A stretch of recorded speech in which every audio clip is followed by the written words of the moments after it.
afternoon, everybody. It is Thursday, the 12th of October. Right. I'm not really a huge fan of adaptations of classic novels.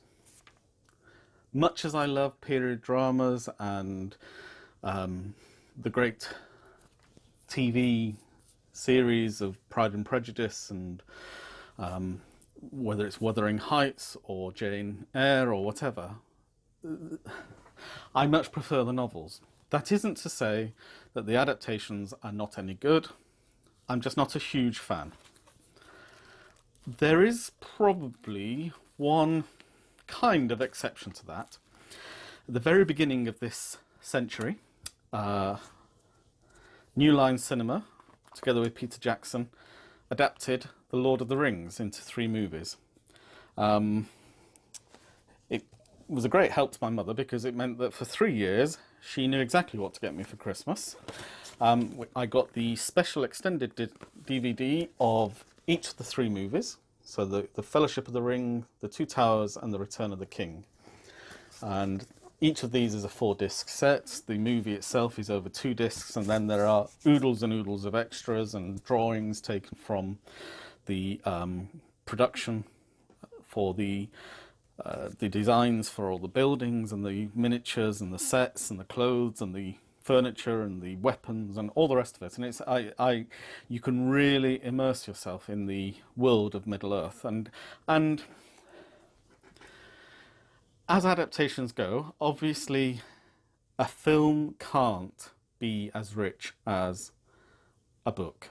It has a particular, the genre has a particular style of storytelling, which is clearly very visual rather than descriptive and detailed. There are also choices a filmmaker has to make. And in the case of The Lord of the Rings, Peter Jackson was quite upfront and honest, and his co-writers were very upfront and honest about this from the outset. They were telling the story of The Lord of the Rings from the point of view of Frodo Baggins. And that's a perfectly valid way to tell the story, except, of course, that the final book of the final volume of the 3-volume work is entitled The Return of the King. And in the actual novel, probably about half of this final volume is actually given over to the legends and stories that created the mythology of Aragorn and Arwen.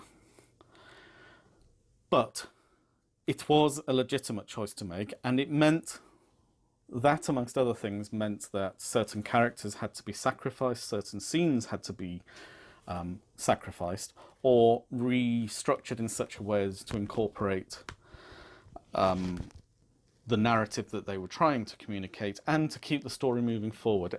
They talk about it at length in their interviews as part of the DVD, and every decision they made was thought over very carefully, and that was very much in keeping with the way in which Professor Tolkien actually wrote The Lord of the Rings. Every word was weighed and sifted and carefully considered. He actually coined a few new words, like a wraith, a ring wraith. A wraith is like a wreath, which is a twisted. Anyone who's had a wreath on their door, it's twisted branches to make a circle. So the idea of the ring wraith was something that was somehow an ordinary thing that was somehow then twisted out of shape and made unnatural. There are a number of errors that crept into the first edition because the printer, thinking that the professor had simply made a mistake in what he'd written, decided to change the text. So in the second edition, they all had to be changed back to what Professor Tolkien had in fact written, because it was a very deliberate and careful, lifelong labour of love for him. There is one scene, though, in the film which didn't happen in the book at all in the way in which it's described, but which, for me, encapsulates the joy of the hobbits, and also hello Toby. It's also I don't know why I'm shouting. I suddenly feel as if my voice is I'm declaring to you almost. It captures the joy of the hobbits, but it also captures quite a nice little chapter in The Fellowship of the Ring, chapter 4 in the book, which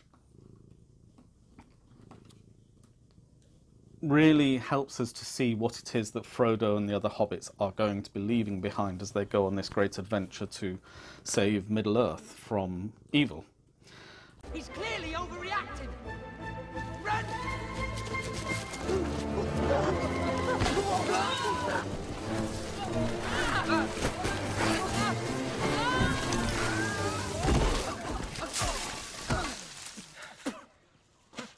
Ooh, that was close. I think I've broken something. Oh. Trust a brandy buck and a toque. What? That was just a detour. A shortcut. A shortcut to what? Mushrooms! And I'd like to read a few bits and pieces, if I may. So this is chapter 4 of The Fellowship of the Ring. So, Frodo says, I'm going to make for Bucklebury Ferry as quickly as possible. I'm going to cut straight across country from here. Then you're going to fly, said Pippin. You won't cut straight on foot anywhere in this country. We can cut straighter than the road at any way, answered Frodo. We could save at least a quarter of the distance if we made a line for the ferry from where we stand. Shortcuts make long delays, argued Pippin.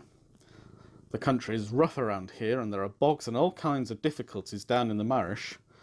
I know the land in these parts, and if you're worried about black riders, I can't see that it's any worse meeting them on a road than in a wood or a field. It's less easy to find people in the woods and fields, answered Frodo, and if you're supposed to be on the road, there is some chance that you will be looked for on the road, and not off it. All right, said Pippin, I'll follow you into every bog and ditch. But it is hard. I'd counted on passing the Golden Perch at Stock before sundown. The best beer in the East Farthing, or used to be. It's a long time since I tasted it. That settles it, says Frodo. Shortcuts make delays, but inns make longer ones. At all costs we must keep you away from the Golden Perch. We want to get to Bucklebury before dark. What do you say, Sam? I'll go along with you, Mr. Frodo, said Sam, in spite of private misgiving and a deep regret for the best beer in the East Farthing. Then if we're going to go through bog and briar, let's go now, said Pippin. So off they trot, and they have quite a nice little... There are lots of descriptive passages about the beauty of the Shire, which is very much the kind of rural Midlands that Professor Tolkien grew up in, which he'd gradually seen replaced by factories and suburbs as he'd grown up and grown older. So we then go on a little way further,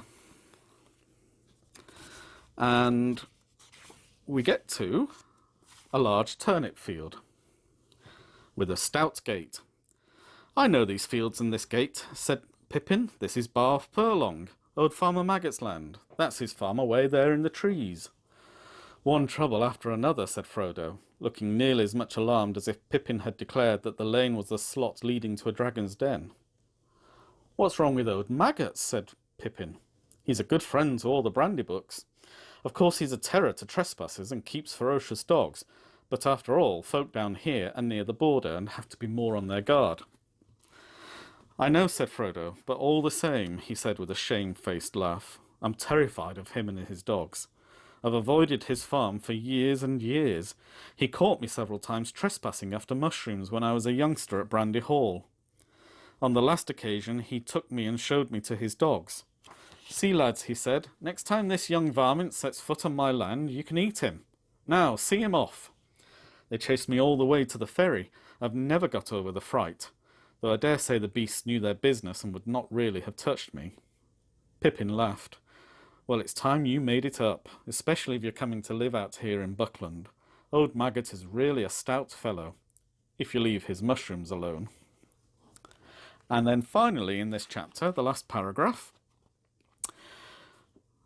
so they've gone to the farmer's house and he's given them food and informed them that they're actually being pursued, which they kind of guessed already, by the Black Riders, the Ringwraiths. And so he agrees to take them to the Bucklebury ferry. So we're down at the ferry. Farmer Maggot backed his wagon into the lane and turned it. "Good night to you all," he said. "It's been a queer day and no mistake. But all's well as ends well, though perhaps we should not say that until we reach our own doors. I'll not deny that I'll be glad now when I do." He lit his lanterns and got up. Suddenly he produced a large basket from under the seat. "I was nearly forgetting," he said. "Mrs. Maggot put this up for Mr. Baggins, with her compliments." He handed it down and moved off, followed by a chorus of thanks and good nights. They watched the pale rings of light round his lanterns as they dwindled into the foggy night. Suddenly Frodo laughed. From the covered basket he held, the scent of mushrooms was rising.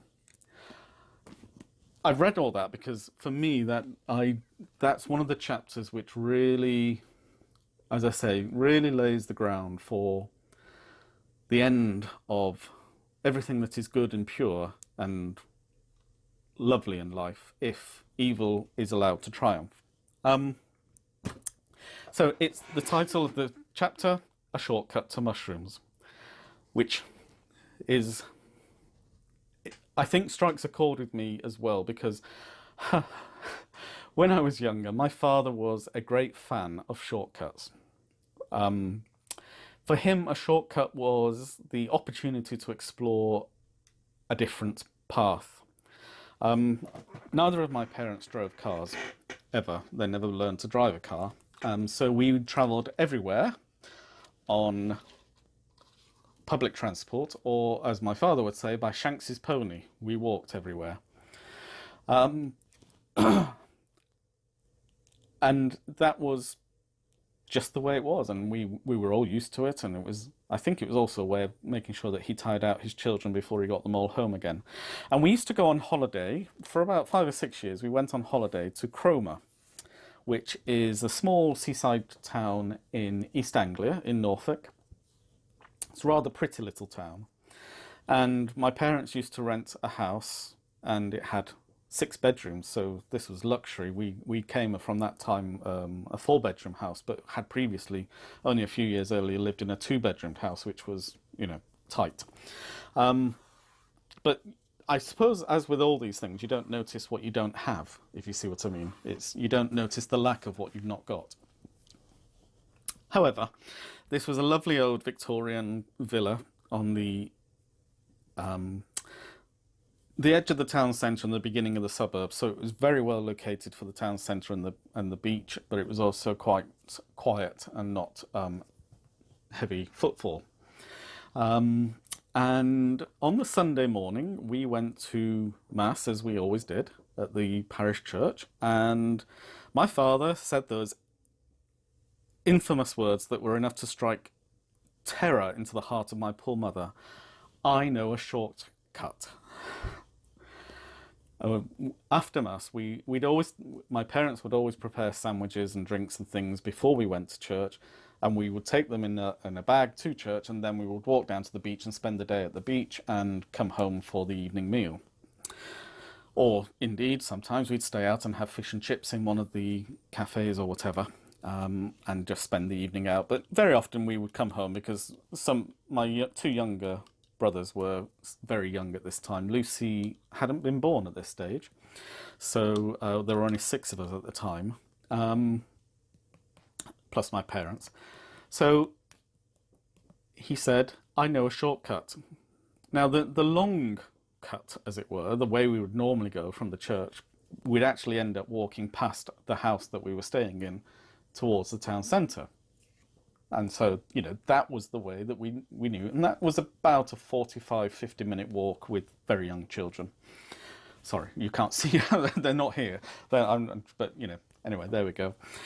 And my father decided that, no, we wouldn't go, let's say, south. We'd go, let me get this right, we would go west. And Indeed, we walked along this lovely country lane, and we always took holidays in late August for some reason, mid to late August. And so we were walking along these country lanes, one parent at the front, one parent at the back, and the children in a semi-orderly line in between. And that I do recall vividly there were lots of brambles along the side of the road, and so we were picking blackberries, some of which went straight into the mouth, and others my mother pulled out from who knows where mothers find these things, but she always seemed to have the perfect container for whatever it was that we were having.